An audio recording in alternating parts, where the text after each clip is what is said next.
All right. Good evening, everybody. Good to see you again. Welcome, new participants, Michael and Eli.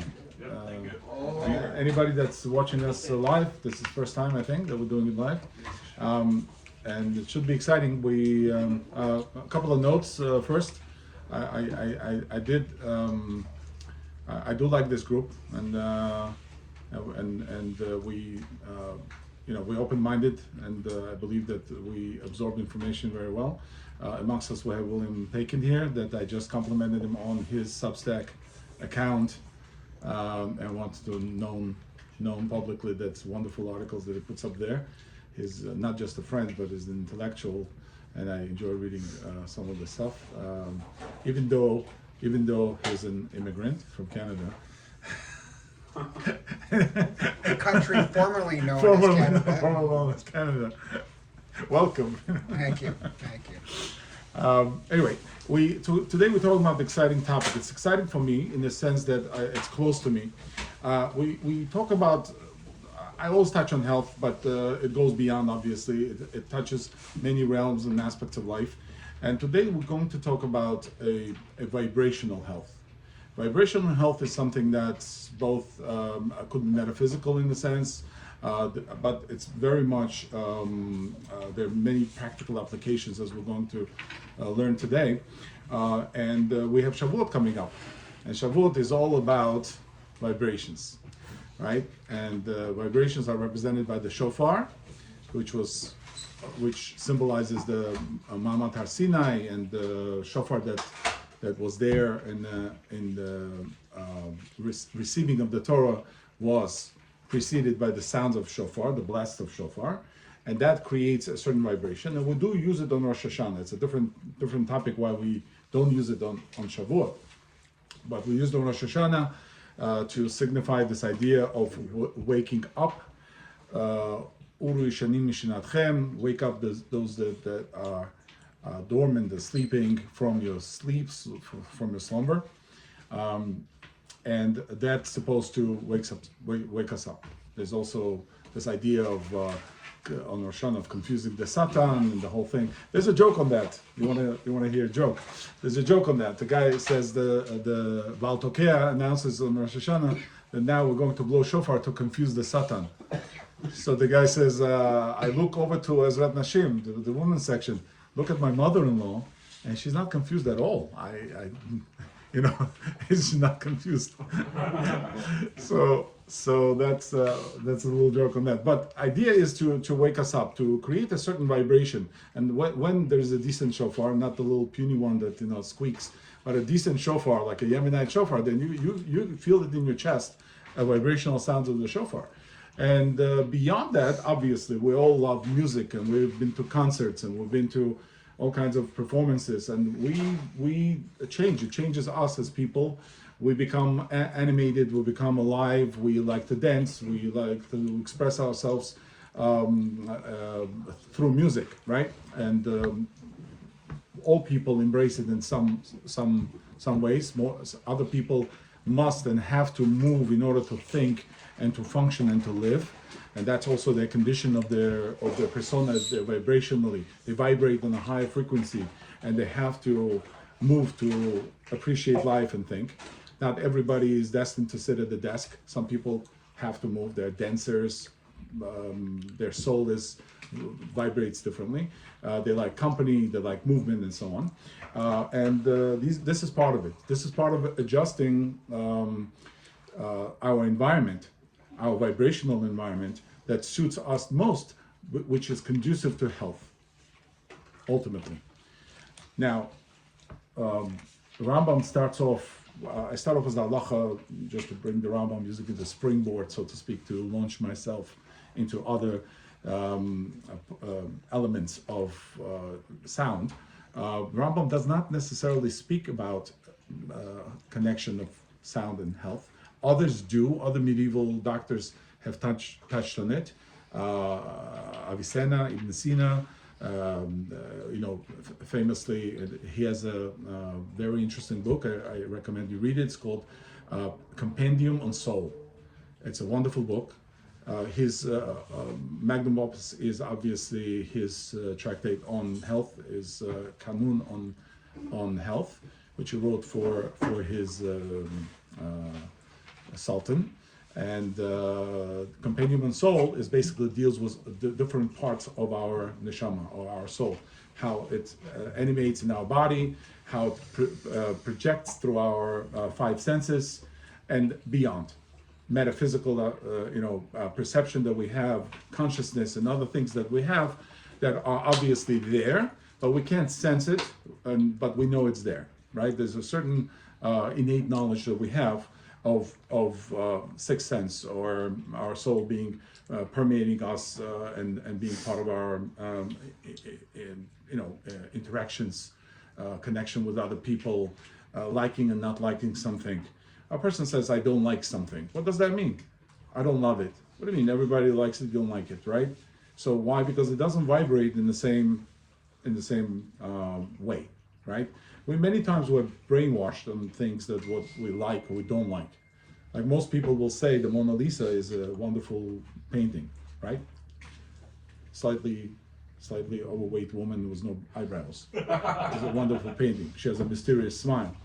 The painting was not wonderful until the Italian who worked at the Louvre stole it because he thought that it would belong to Italy, and only when the theft happened and she was recovered, she became a popular painting. Before that, she was hanging with all the other paintings, absolutely ignored. Okay, so many times we're brainwashed in this idea like, oh, you have to like this, and you don't like it sometimes, and innately you feel that you don't like it, but people say it's great, so you say it's great. You look at the Pollock's paintings and you don't understand anything, and you say it's great because everybody says Pollock is great, right? Not every Picasso painting I like. Henrica, okay, fine, but I like his blue period more than what happens is that we forget that we need to readjust our vibration, and the Rambam tells us that halachically, when you hear shofar, when you hear sound, that sound has to be authentic, and there's quite a difference halachically whether shofar is what I hear, or what I hear is an echo or reflection of the sound. Echo and reflection of the sound is not the same as the sound itself. Meaning the original sound is the vibration of the walls. Let's say if this is a glass, and I'm Igor Shalapin, and I can break this glass with my bass voice, right? It means I created vibrations in the walls of the glass that now I matched, right? And synchronize the vibration, and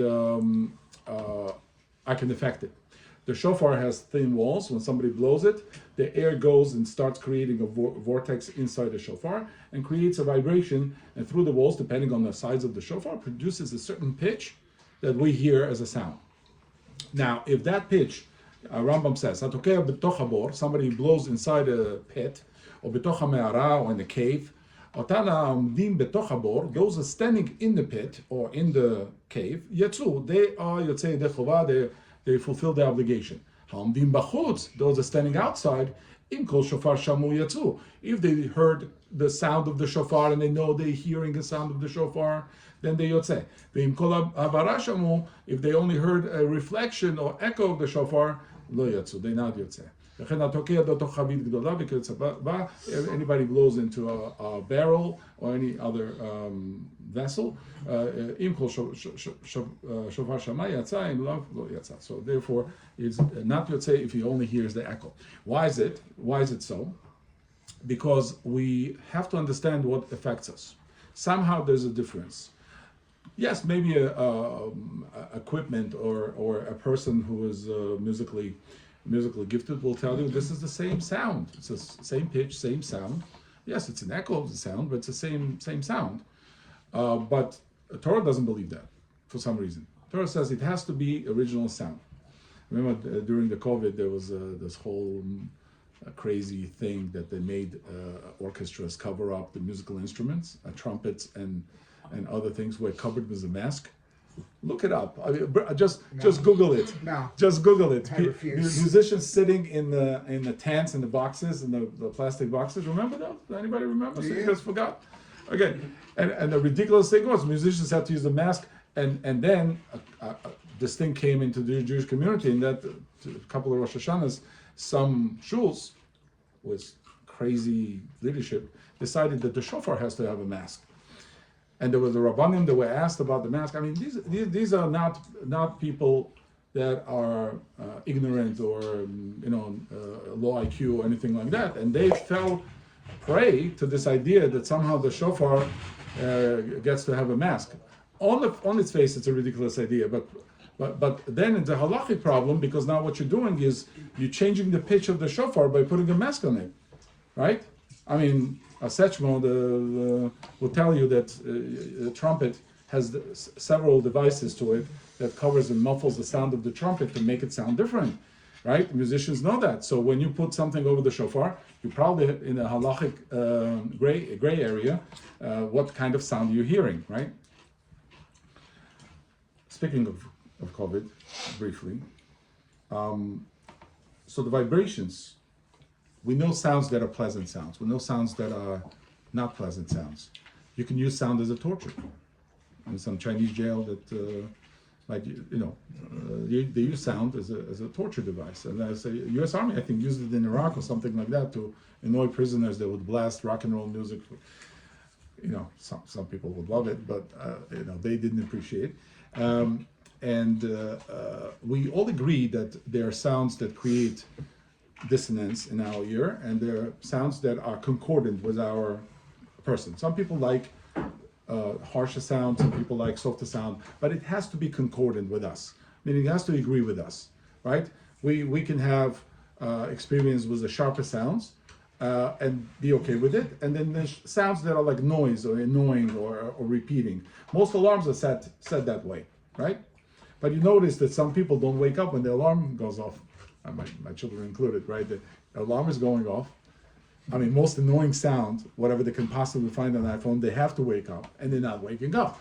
So and then I walk into the room, and as soon as I turn the knob on the door, they wake up. The thing is blaring, it's going off, and somehow they're not hearing that, right? Nervous system ignores that, and what they're hearing is the knob turning, or me saying their name, okay?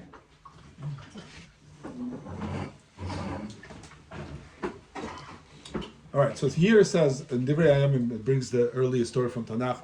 We actually read it in Agada on Pesach that David HaMelech, he had 3 years of famine, and it was a terrible thing. The people were dying.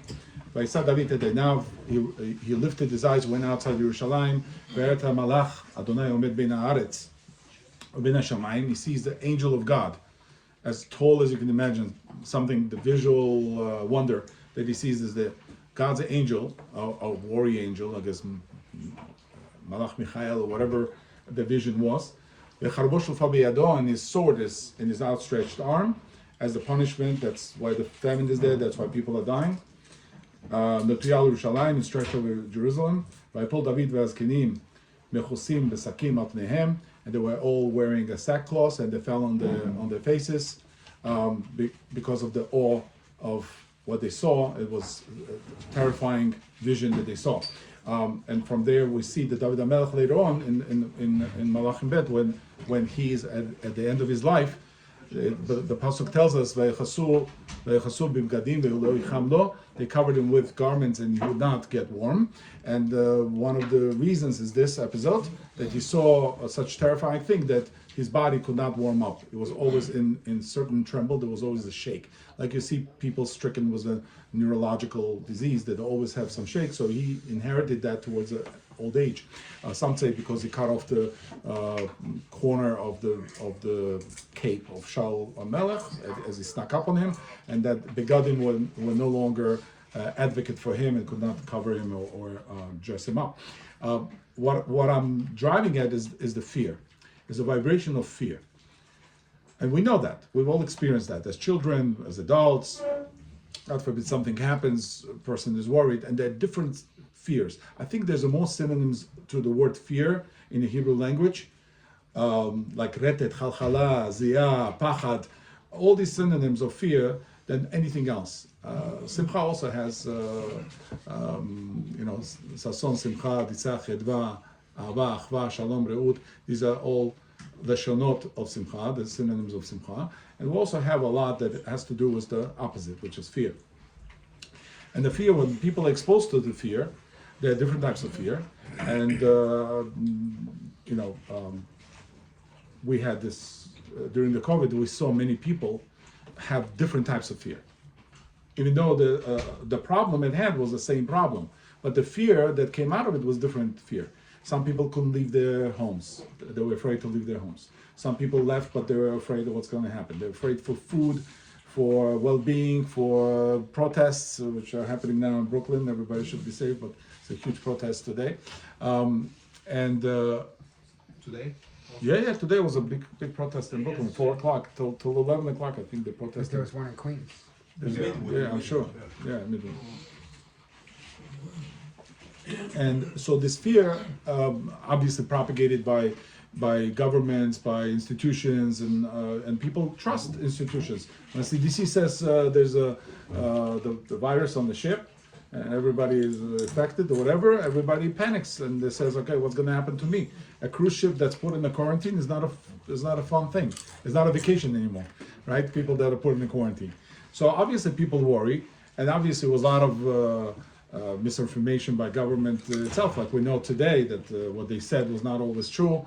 They made up numbers or whatever, and the people dying is not an easy thing to hear on TV, on the news. And people worry, I could be next, what happens, look what happened to my neighbor, look what happened. And the fear sets in, and that creates a vibration. And that vibration is called retet or chalchala. We said by Esther HaMalka, when Mordechai comes, v'titchalchal Esther. V'titchalchal means that she had a internal negative vibration. She actually became tameh, and Medrash tells us she became tameh, and she felt ill from the news that Mordechai told her, and we understand that charada or chalchala, these are onomatopoeias of the Hebrew words that represent some kind of vibration, and it's a negative vibration. Over the years, different governments used these to their advantage. KGB used and CIA used. There's a famous Havana syndrome where people at the embassy in Havana were stricken with headaches and all kinds of things, and they till today they can't explain what happened. They activated some kind of a weapon that influenced the vibration, and they can set people off. We know that it definitely produces ill effects health-wise. So I have a little list here of you can have immune system dysfunction, physical, emotional, environmental, all spiritual dysfunctions, endocrine dysfunction, autonomic nervous system falls victim to this, sleep-wake cycles, your circadian rhythm changes. A person that can fall asleep is a person that's not ready to work, to do anything. So he's just a victim of that. I remember during COVID, they were blasting music at nights. Some people were playing music because everybody was in their backyards doing something. I couldn't fall asleep. Like you couldn't open the window in the summer because there's music blasting all the time, because people had parties in their backyards. They couldn't go anywhere. So we were sleep deprived, food deprived, comfort deprived, and worry. So the headaches, traumas can emerge. People that have pre-existing conditions, those conditions can worsen. People with heart issues, breathing issues, and so on. And by and large, these are vibrational problems. Any doctor will tell you that all things that are electrical in our body, that propagate through action potential. And action potential, in this essence, is a vibration, right? SA nodes and AV nodes in the heart is a vibration. Your peristaltic wave is a vibration. Everything vibrates and moves in our body, and we have different vibrations. And any neurologist will tell you they can measure those vibrations. The nerve propagation on the axon, right? It's action potential of the axon is very much a proven fact of how they vibrate in different hertz. And when that changes, a person can become sick or become ill. When a person is not feeling well, many times it's what his immune system is experiencing, or any of his 12 systems can experience in loss of the terrain, the proper terrain to uphold person. It's not the cold that makes person sick. It's a person's immune system not ready to face whatever the challenge is presented, whether it's a stress or it's a elements. So those can create an environment in which the person fails. So now if you took that person and you scared him, that person his immune system will drop, right? I have a good doctor here. I'm sure he can tell you that when the people are told grim news, it's not an easy thing for people to take, and usually you have the immediate collapse of that internal well-being of the person, particularly it's something that's not curable or something whatever, or somebody's child. That person can experience a stress levels that are absolutely introduce every kind of stress hormone, right? Your cortisol, your epinephrine, norepinephrine.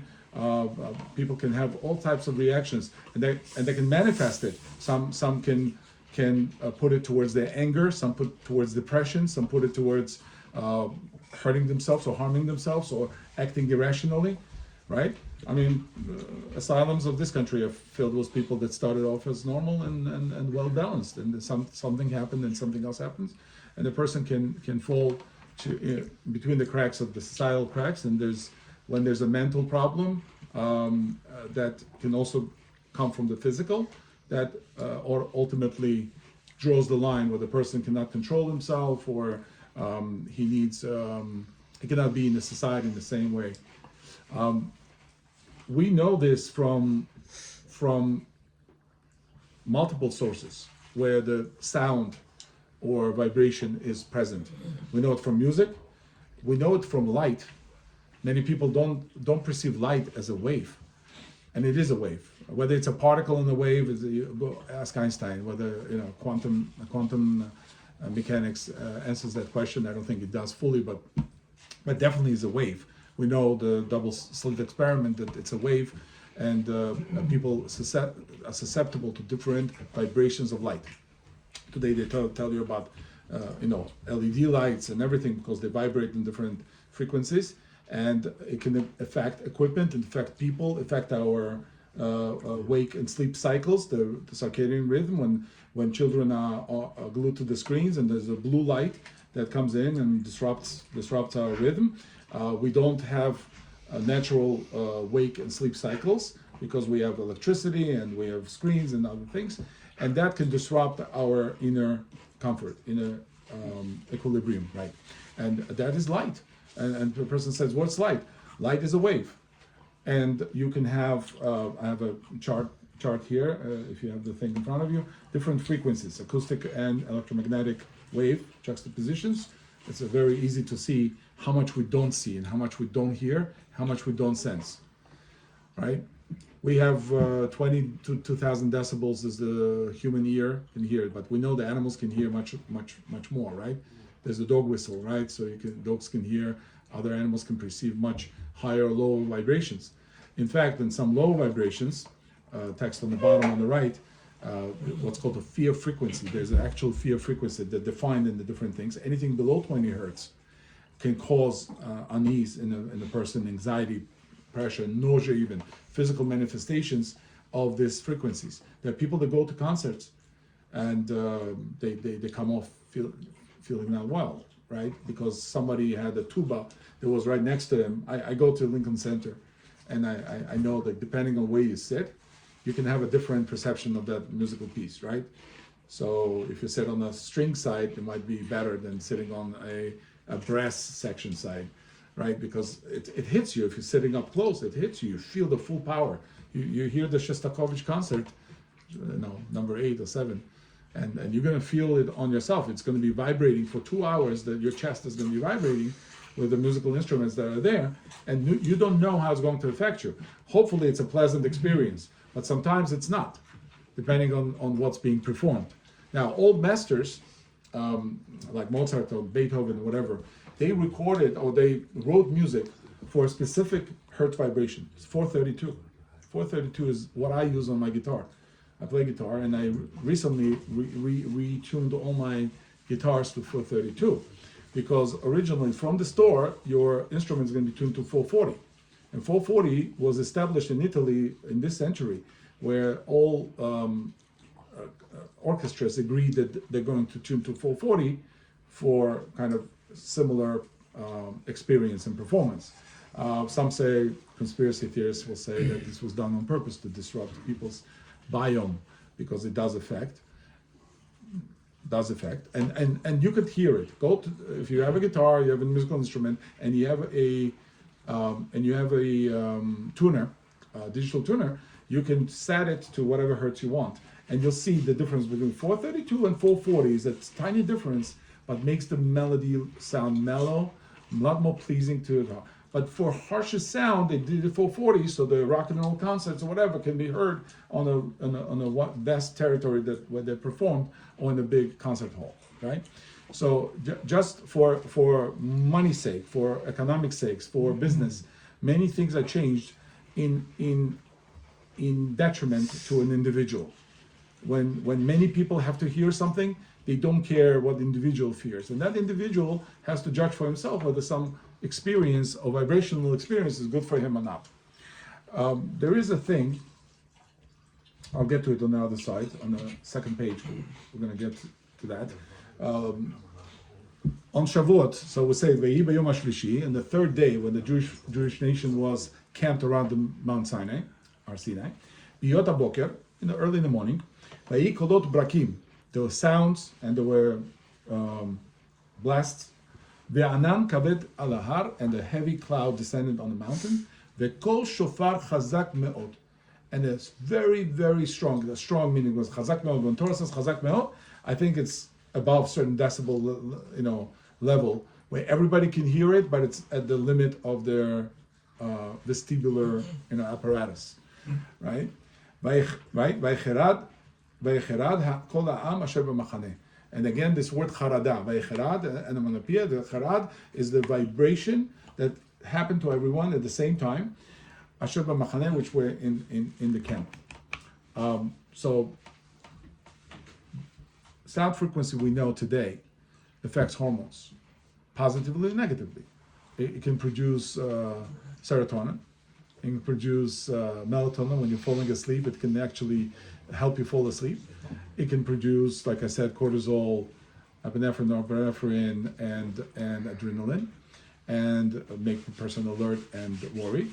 Or it can be make someone happy, an ecstasy, right? From what? From sound. Just from sound, you can produce, and today they can actually make the sound that makes the hormone. They know it. In movies, they know it. Hans Zimmer knows it. Hans Zimmer wants you to cry, is going to make you cry, correct? We watch movies, right? He puts that E note exactly in that spot.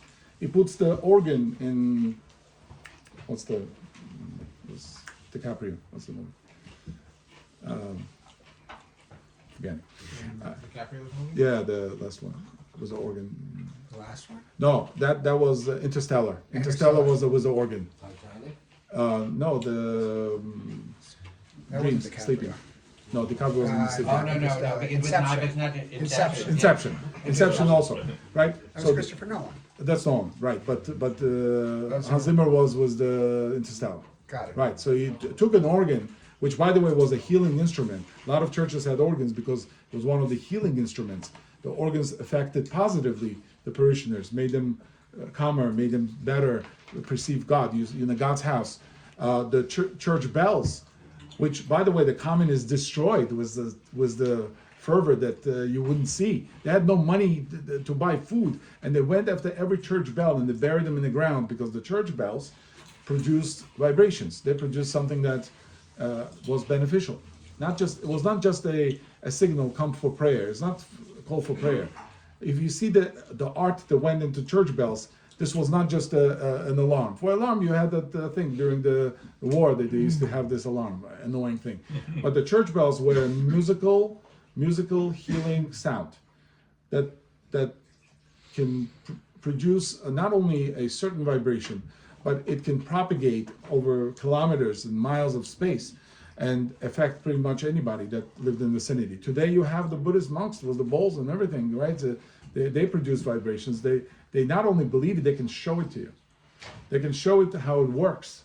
They can use it as a physical manifestation, the vibrations. They can produce electrical charges.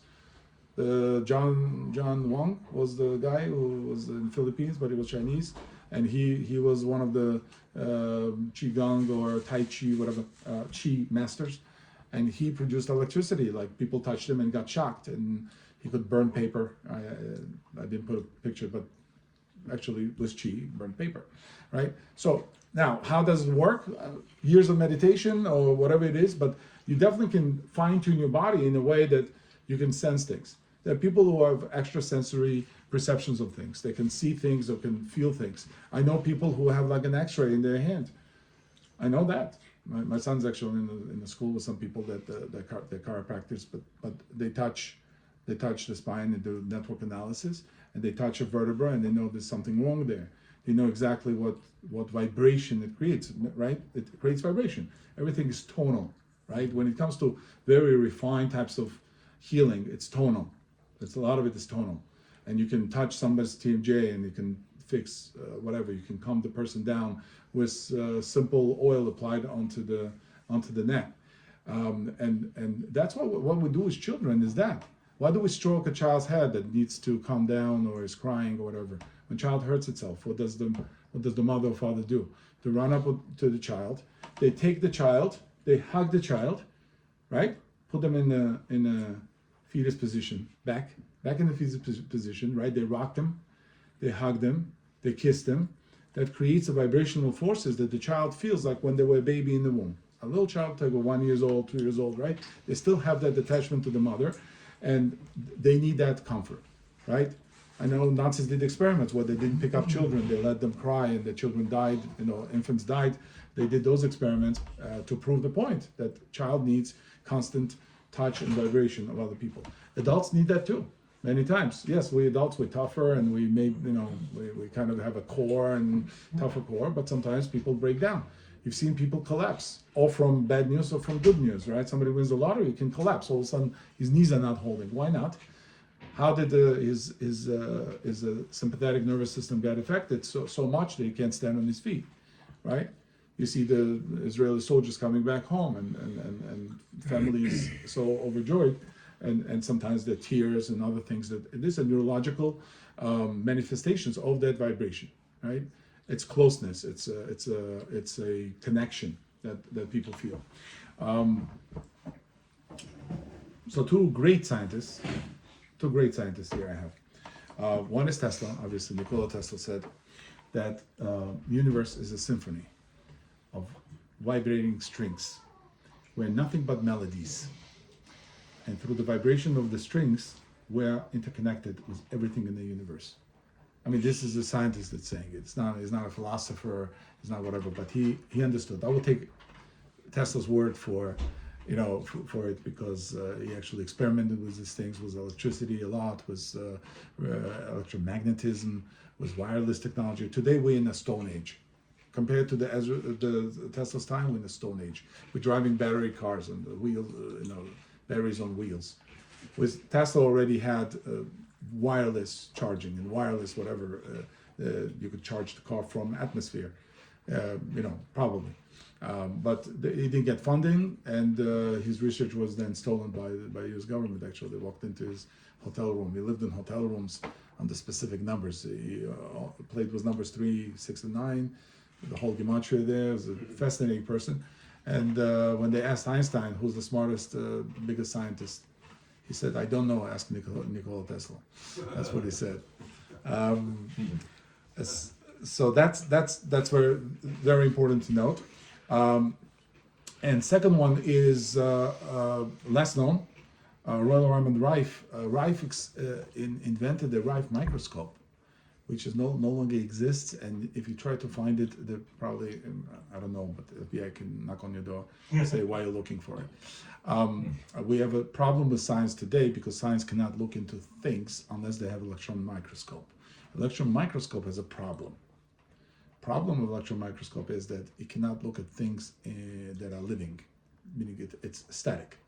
It cannot look at actual process. You cannot look in an electron microscope and see fertilization of the ovum. Can't see it. There's no video they can shoot through electron microscope. What it does, it assumes based on the bouncing of the atoms and whatever, it assumes the position of everything and basically enlarges it based on that. It's like in cameras, you have a digital zoom. Digital zoom is not the same as actual zoom or optical zoom, right? It makes stuff up. So therefore, anything you claim you shot with digital zoom, somebody can say, I'm sorry, this could be a mirage, it could be a refraction, it could be something else, right? But optical zoom is actual zoom. Same thing with a microscope. So electron microscope can't see it. So the smallest things that we have, like viruses and whatever, we can only see them in a static form. We cannot see them moving. So you can't see a process of something affecting something. You can't see a microphage eating, you could see macrophage, it's a pretty big cell. You probably can see the regular microscope. But we have this problem. Rife invented the microscope that could see that. Now you start understanding why it's a problem. And besides that, because he could see it in motion, he started using different frequencies to affect different diseases. And he started destroying cancer cells and destroying other things using frequency. Today it's emerging now. Now they coming back with this idea of using frequency for destroying cells, because bilipid layers, they could be permeated by vibration. I mean, the bridge can collapse, right, if you match the vibration of the bridge, right? Every army in the world knows that they have to drop their step. They cannot march over a bridge, because if the marching vibration matches the vibration of the bridge, it will collapse. Yeah.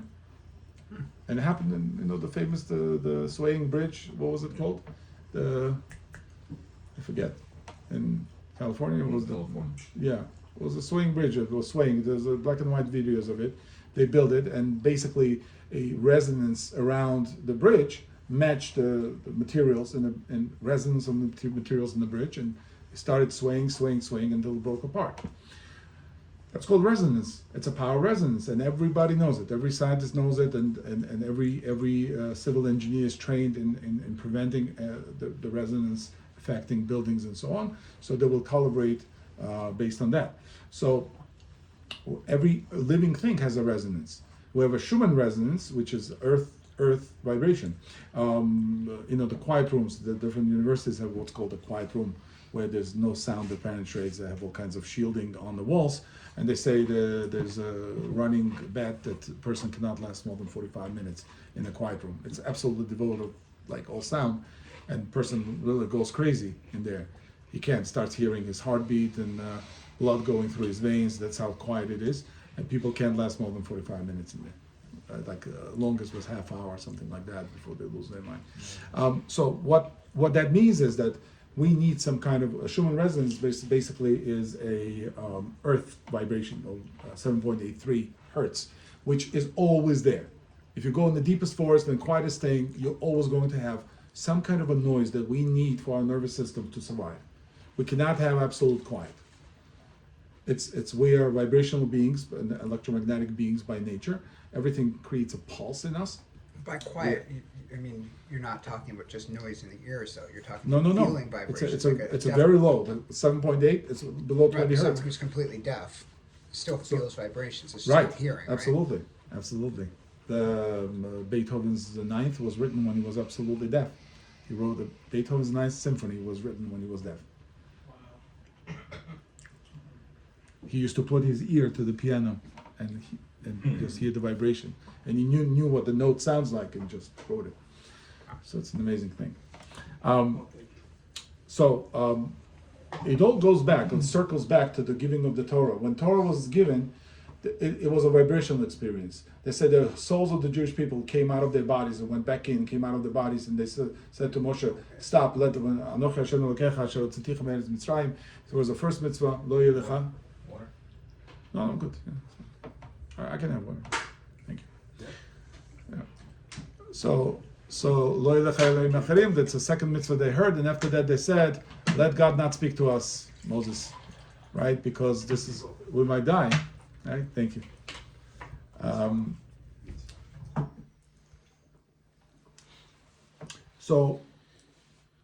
And everything you see in the Torah, we have several songs in the Torah. We have Shirat Hayam when they came out of Mitzrayim. right? You have Shirat Hazinu, and then in general, according to half the commentators, the Torah itself is referred to as a shir, as a shirah. ואתם כתבו לכם את השירה הזאת, and you should write this song for you. Some say it refers to Shirat Hazinu, some say it refers to entire Torah. And therefore, every Jew, it's a last mitzvah that's listed, and every Jew has an obligation to write himself a Sefer Torah. That's why everybody runs to write a letter in the Torah, because it's part of that mitzvah. So some say that today, buying books is the mitzvah, because the idea of the writing in Torah was that everybody has Sefer Torah to read from, and today we buy books, and that fulfills that mitzvah. But if you have an opportunity, I wrote a Sefer Torah, and somebody donated it to the shul, I was part of that mitzvah, at least as far as writing. But why is it referred to as a shira? Well, so we have a song that's sang by the entire nature. Okay, so nature sings the song. Everything vibrates. Now, if you told somebody 300 years ago, this plant vibrates, they wouldn't believe you. Today, we know very serious scientists doing experiments, hooking up diodes to trees and fungi that go on the huge networks of fungal networks on the ground that communicate with trees and other plants. If I tear the leaf off this tree, every tree in the forest knows it. Now, it's a fascinating idea. Something that Arizal already said. Somebody was walking with him. That's the story, and they tore off inadvertently ripped a leaf off the tree, and he said, "What'd you do?" He says, "It's a leaf." He says, "I don't know who gave you right to get in. You don't need it. It's not. You're not using it for anything. You're just ripping leaves off the tree. What if I rip something off of you? Right? It's not to be done. At a certain level, a person has to understand that he's one with the God's nature, and the violating it without having a purpose to it, right? We also see that in the Torah when you take over a city. Torah says on the cutting of the trees, of fruit trees. If you see a fruit tree, you're not allowed to chop down the fruit tree. Today, people have a big problem. They have a fruit tree and they want to expand their construction or whatever. It's a big problem. It's connected to the Oraita law, and the Rabbi Yehuda Chassid also brings down that it's sakana for the family. Anybody touches the fruit-bearing tree, it's not a good thing. And there's a restriction for that. Why? Because Torah says, and you have a certain animosity towards your enemy. You took over the city, you're fighting for your survival or whatever, and now enemy killed some of your people, and now you finally breach the city, and you want to destroy everything that's associated with that enemy. Right? There's a feeling like that, right? Nothing that belongs to the enemy should survive, and they start chopping. I mean, we have that in Amalek, let's say, right? So the specific commandment to do that, right? Even though obviously it doesn't apply to other nations, but to Amalek it applies. But in another sense, the Torah stops your progression of your passion, and says, stop right here, don't touch the tree, because tomorrow you're going to eat from it. Ki adam etz hasadeo, because the person is the tree of the field. At the end of the day, you're a tree of the field. You vibrate that way. You're the vibration. You grow from the ground. You're like the tree of the field. You're rooted just like the tree. In my son's research in chiropractic school, they were dealing with the idea of spine. He gave a lecture, which was my initial idea of the spine. If you look at the spine, it has spinal column runs from the head, from the brain down to the quadra equina, which is the horse's tail, right in the middle of the spine by T12. It splits into multiple branches, plexus, and that corpus modularis, which is the middle of the spine, it represents that midpoint. Now, if you look at the spine, it's upside down lulav. It really looks like upside down lulav. Maybe I'll find a picture. And this upside down lulav is spiritually how we draw from our spirituality. Our spirituality comes from above, so it's upside down. In order to fulfill mitzvah of lulav, and Gemara speaks about the lulav as being a spine. the Hadassim represent eyes, and Arava the lips, and Etrog is your heart, and all of that is symbolic. But Lulav is represented as a spine, Chut HaShedra. And if you put it upside down, you're not Yotzei Mitzvah. In this world, we have to put it right side up, the way it grows, right? Symbolizing that you're the tree, you're the one that grows. But spiritually, it's upside down. It's very interesting that it has exactly the same structure as, I think I can't find it now, but I'll show it to you later. It's fascinating. So, what is the Shirah? Shirah is the song, is a vibration. The nature sings it. It refers to the Torah. Torah is perceived as the song. God does not like when we don't sing. Yes? Chizkiyahu Melech failed, in a sense, because the God asked him to sing the Shirah. You want to be Mashiach? You want to be Mashiach? You want to be my right-hand man? Sing a song for me. Chizkiyahu says, no, what? I'm a... Right? So Chizkiyahu says, I'm not a singer. Sorry. I'm a Litvak. I like to learn. I like Gemara. I like to learn. God says, no, the true leader has to know both sides. Has to be practical and has to be spiritual. Spirituality, what's missing today. Today we don't vibrate like we used to. We don't have the same connections. We don't have the same friends. People have 500 friends on LinkedIn and nobody knows who they are, right? On the Facebook, you have all the friends. You call them friends. They're not friends. They're just people that want you to follow them as much as they're following you. Follow for follow. You know, on Instagram they do follow for follow. I follow you for follow me, so we can build up our thing and pretend that we have friends. Okay, so the last thing I'm going to mention here is the bumblebee. I left it for the last. It's an amazing thing. I researched this for many years. Bumblebees. I'm fascinated by bees and bumblebees and whatever. They're my friends. They live in my backyard. They come in the summer, and they fly around. And I always, when I sit outside with my cigar, I always look at the flight of the bumblebee. Besides Rimsky-Korsakov that did a wonderful job, musically describing it. But Flight of the Bumblebee is fascinating because science has no answer why it flies. The body is too big for its wings. The wings are too small. And it does not know, physics does not understand how a bumblebee flies. It's impossible for it to fly, scientifically, impossible. Such a span of wings, no matter how much you flap these little wings, you're not going to fly. It's like an ostrich, it's never going to fly. Yeah, and there's some ideas around it. Some people who've researched it. It makes 130 times per second. It makes the flap of the wings 100, and a figure 8 motion, creating a tiny low pressure hurricane vortices above their wings that generate instant lift. Oh yeah, you build me a helicopter like that. It doesn't work like that because they can't build it, but they say that's what it does. I've heard other opinions, which I'm more prone to accept, that they're actually caverns in the chest of the bumblebee and the bees, that family, that has certain caverns that when they flap their wings, sound bounces off the ground into their chest, creating a almost like anti-gravity type of situation where they can levitate now. They kind of defeat gravity and they just use their wings to propel themselves back and forth. But they can. So when they fly, you always see they change their height, their level, right? Like suddenly, and then they fly horizontally, but they can do this, right? They can kind of change their position in the air, and that is wonderful. It's like a God speaking to you through that creature and saying, in that little creature, I can put more information that you can never put in your computer or anything like that, and it will fly. Today's drones cannot compare to some of the birds and insects that fly. That by itself is a vibration. It's a vibration that creates this. And if you vibrate correctly, you can create heat. Vibration creates heat. I recently saw a monk, it was a Buddhist monk, that makes holes in the paper with his fingers like this, points at it and burns through paper. Not a big deal for him, right? But we have to sit there and try to explain how that works, and right?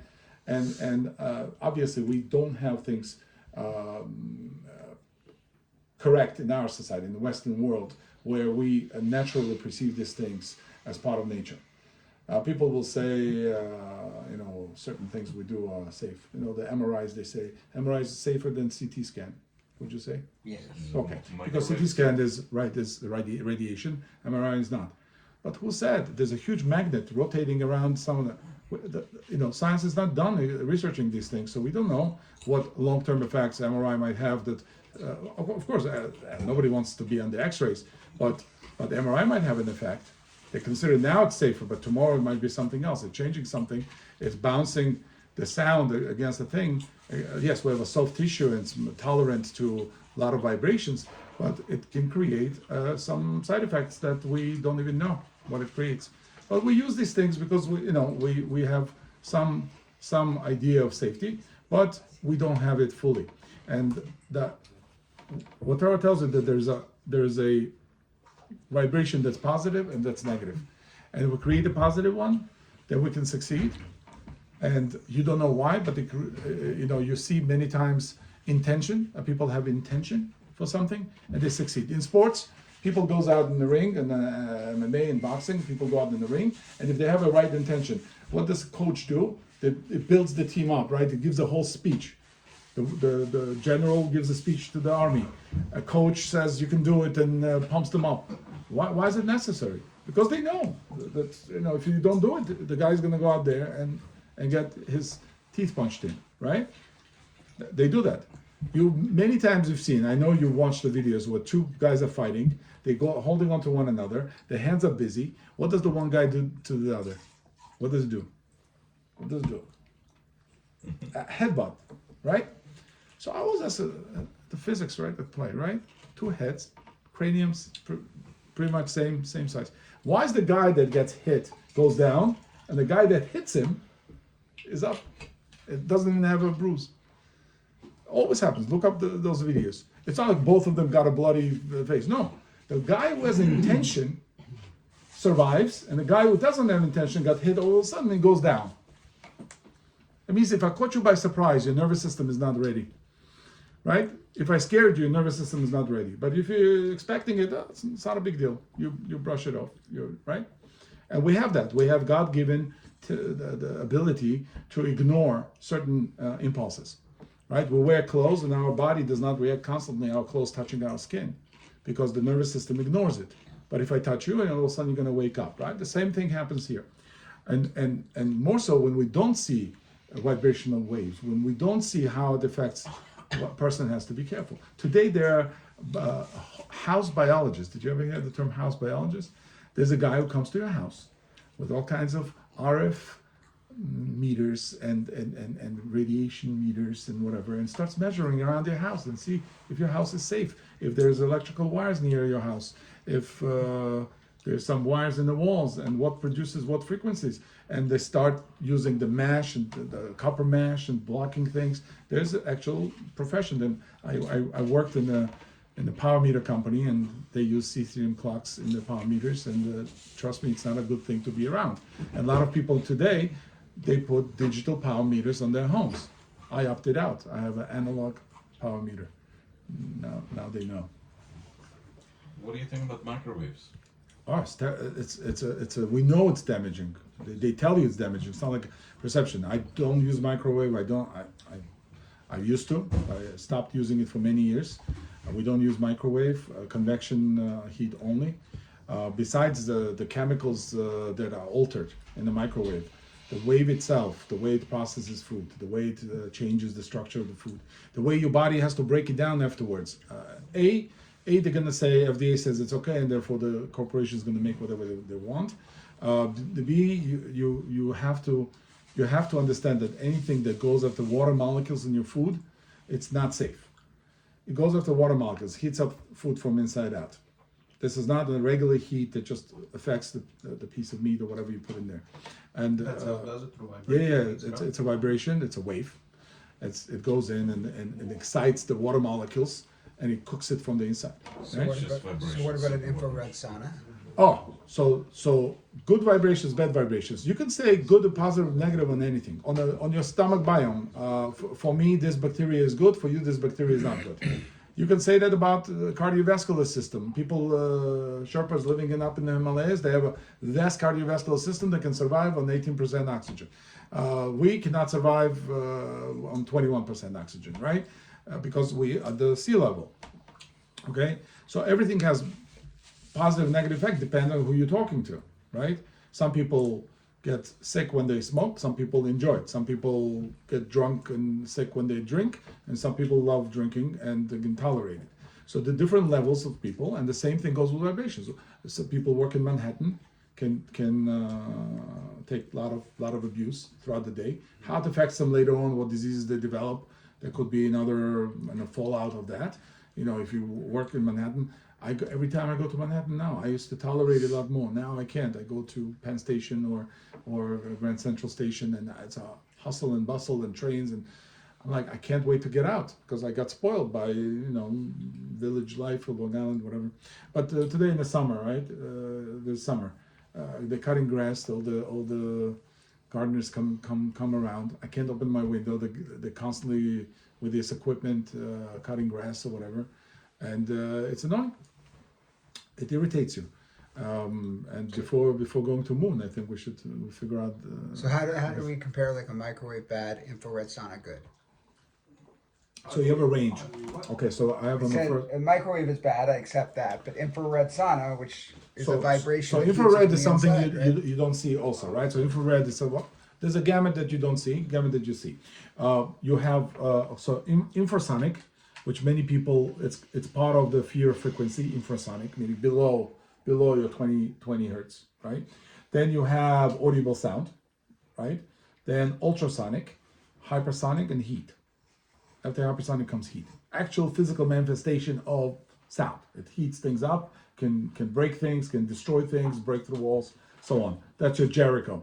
And then there's a weapons called Jericho, like a missile, whatever Israel created, Jericho, whatever, destroys walls.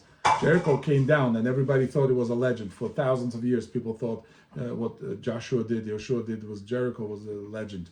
No, they blew trumpets around Jericho and the walls came down. Did they know match the vibration of the walls to the trumpets, and that's how it happened? Yeah, possibly. Today, at least it's a plausible explanation, right? Something that you can understand. So then you have. It could have been just a miracle. Well, listen. Not just a miracle, a miracle. For God, there are no miracles, right? Everything within His nature, except we are exposed to something we haven't seen or heard, and we consider that a miracle. But if it happened every day, then it wouldn't be a miracle, right? You would live it. I don't think the Mishkan was a miracle for people who witnessed it every day, right? And so to your question, so long radio waves, AM, FM, then comes microwave, then infrared, then comes rainbow colors, all the rainbows, UV, X-ray, and gamma. So these are the grids. So we can be affected. So it's all wavelength, right? So you have alpha, beta, and gamma rays, right? So gamma is the most damaging, right? That's what nuclear plants, whatever, produce the Chernobyl type of thing. And the incredible Well, it depends on how you use it. Right, exactly. But the wave penetrates the body. It affects the cells, can destroy cells, create free radicals, and wreak havoc on the Japanese population that you dropped the bomb on. Or we can use it to our advantage. Or you can use it to advantage to see things through in X-rays or whatever. No, by, Sorry. by trying to use it to zap a tumor. And that's what a gamma knife is. Right. So yes, of course, it could be. It's hard, Gemara says if you're a bloodthirsty person that's born on the constellation of Mars, you're going to be a bloodthirsty person. It's up to you to become a robber and kill people, or be a neutral like a doctor, or do a mitzvah like a moel. All of these people are not shy I'm of only blood. neutral? Well, it's not that way in this way. Meaning, well, listen. Basic. No specific mitzvah. Of course, saving life is a mitzvah if you do surgery and whatever. But yeah, again, go with that. No, not just doing surgery. Don't get me going on doing surgery and not doing surgery. Why? What's the problem? Why is doing surgery a mitzvah and not treating somebody? Oh no, same thing. I'm saying spilling blood. I was referring to spilling blood. I mean, metabolically not spilling blood, hopefully, but surgeon has to now make a decision. Once you cut it, it's never the same, And once I give chemotherapy, it's never the same. Yeah, that's true. It's also damaging. Exactly. It's also damaging, meaning it goes in and you fire lasers. I know, that's why I don't agree with the No, surgeon, non-surgeon. No. It's all damaging to chemically or physically or whatever. It could be damaging. So you have to know what you're doing. And the constellation of Mars makes you bloodthirsty if you're born under it. Yeah. So was David Melech born under it because he was bloodthirsty, or no? I mean, I haven't checked his zodiac, but yes, it's referred to. He was a red-haired person, I guess. Most movies will portray him to be a gingy, right? But he was, I would say, he was not shy of blood. I would say. Like Harry, similar to Esav, right? Something like that. Okay, you wanna say that he was a brawly man who had excess testosterone? Is that what you're saying? Okay, so I'll take it because yes, he's not Mipi Boshet or one of the Shaul's son who was weak and he reigned after him for 2 years. Obviously, he was a wuss and that they killed him and he wasn't a strong king. Like he couldn't build the Beit HaMikdash because he had blood on his hands. Right. So that's what he said because if you're a warrior, you can build a peaceful house. But to each his own.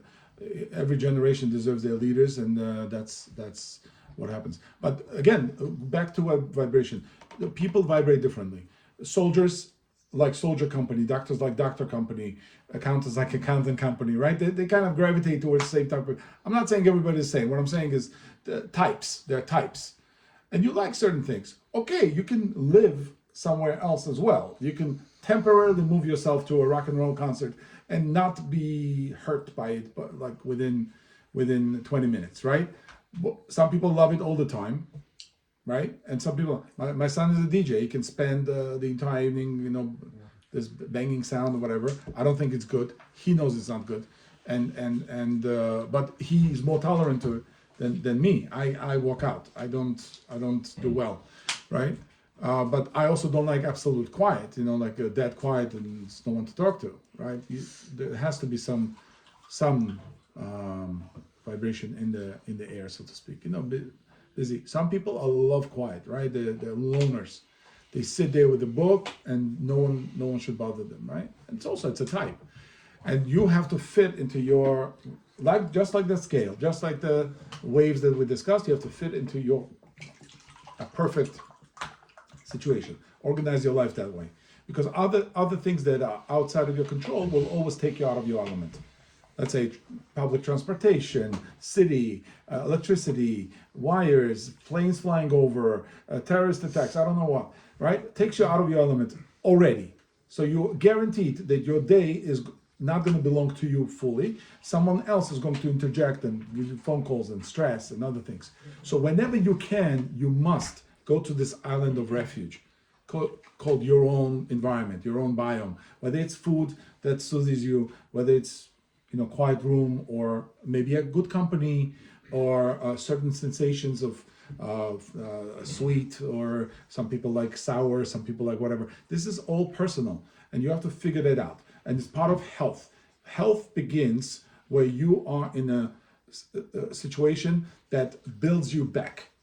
If it doesn't build you back, it's not healthy. Meaning it's constantly draining you and leaching something out of you. You have to be mentally, spiritually, emotionally in a good place in order to sustain what? The onslaughts of life. Whatever life brings your way and creates a dissonance in your vibration, it's not concordant with your being, then you should be able to tolerate it. Yes, you're going to take a damage, but you're going to rebuild yourself, do something, meditate, daven, pray. And that's why I put the praying man here, because prayer is supposed to be that vibrational experience. Prayer is something that not just going through motions, but something that you really connect. And when you say words, you vibrate. In Hebrew, it's called lachash. Tfilat lachash. Tfilat lachash means that you're whispering, you're muttering under your nose. That muttering creates vibrations. It's like a mantra. Mantra is lachash, right? So we say words and we ask for something, and according to many opinions, you have to actually pronounce it. You have to create the vibration with your lips in order for tefillah to count as a physical manifestation of what you're feeling, right? So that's given, but not appreciated always, right?